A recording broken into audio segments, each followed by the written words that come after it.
Hello again. Today I am looking at the Lego Dungeons and Dragons collectible minifigure series.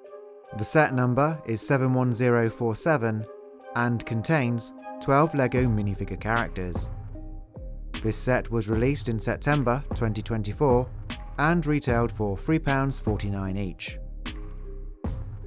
In this lineup we have Dwarf Barbarian,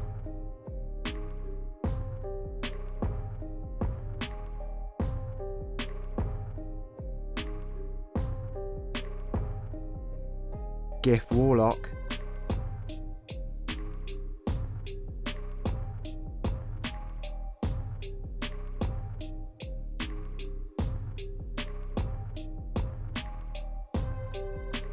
Tiefling Sorcerer,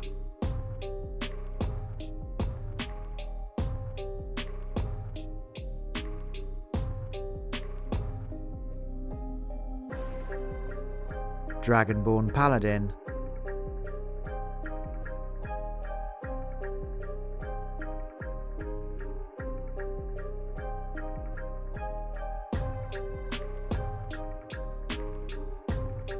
Halfling Druid,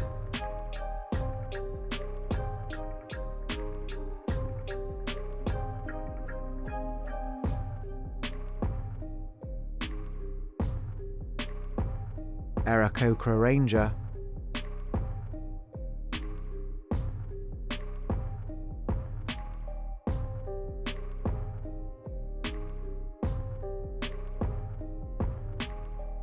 Mind Flayer,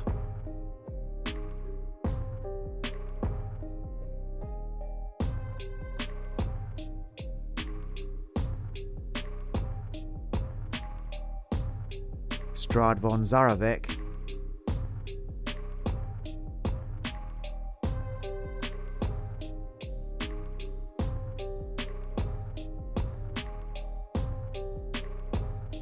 Elfbard,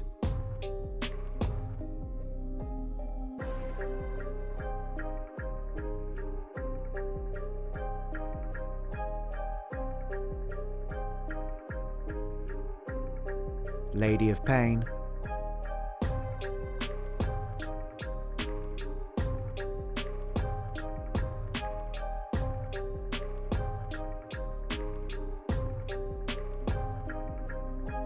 Zas Tam,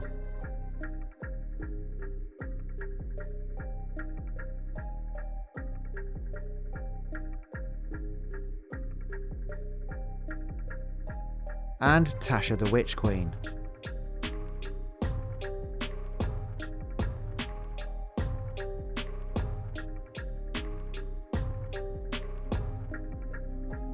Every minifigure except for Dwarf Barbarian has some form of leg decoration, and all 12 have front and back torso printing. Impressively, 8 minifigures have some form of reverse head printing, and 5 of those characters also come with additional heads, with dual expressions, so you can cleverly gender swap a particular character and customize them to suit your liking. As usual, we get some new and nicely printed element pieces, as well as some fantastic accessories. My first thoughts on this minifigure wave is, there are some really good looking and well designed minifigures here. Long-time Dungeons and Dragons fans will be overjoyed and filled with nostalgia as D&D is hugely popular, but then again this theme is not for everyone. I'm not a huge D&D fan myself, I have some basic knowledge of some of the character classes and main villains, but when this wave was first announced, they immediately caught my attention and even made me want to go all in and buy the Dungeons and Dragons Lego idea set as well, just so I could display the whole of this fantastic theme together.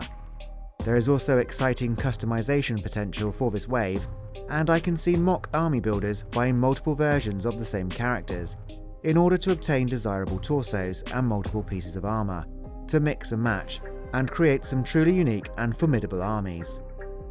Personally, I would gladly welcome a second series, as these figures are exceptionally well done, and I would like to see what exciting characters and creatures LEGO would come up with next. This time when trying to pick my top 3 minifigures, I really had to give it some thought. this was not an easy decision. There are certain aspects and qualities that I like on every minifigure, and I don't think there is a single weak minifigure in this wave. After quite some deliberation, third place went to Tasha the Witch Queen. This figure has some fantastic printing, it's highly detailed, even the arms. The accessories are good, I am particularly fond of an exclusive printed book cover, and I love the reuse of this dual moulded hair and hat combo element in this colour. Second place goes to the Halfling Druid. This was the initial character that caught my attention when I first saw the official Lego images, immediately drawn to the amazing antler and hood headpiece. The staff is simple but incredibly effective, adding tremendous nature-inspired vibes to the figure, and with the addition of the unique bird, it just screams magical forest dweller. An honourable mention this time around must go to the Mind Flayer. It is an all-round fantastic figure, and before I had the set in hand, I knew this infamous character was going to be a top contender. Its single accessory is one of the best, and it actually fits on top of another minifigure's head, in order to control them. But there were tiny, subtle little details about the top three that just pushed them ahead of this figure. But the first place award this time goes to the Dragonborn Paladin. Firstly, check out the shimmering scales on its face. Very understated, but the contrast with the gold really lifts the dragon's face, adding impact. Both the printed shield and the armour piece are a couple of those elements army builders are really going to crave. And once again, a simple staff, this time gives the character an added air of royal refinement. Lastly, onto the hidden gem, the minifigure's body. Under that chunky armour is a fantastic printed tunic, which has many applications for castle fans, and I can see this figure selling out just for repeats of the minifigure body alone. Do you agree with my choices? Let me know your thoughts in the comments below, and as always, I will see you in the next one.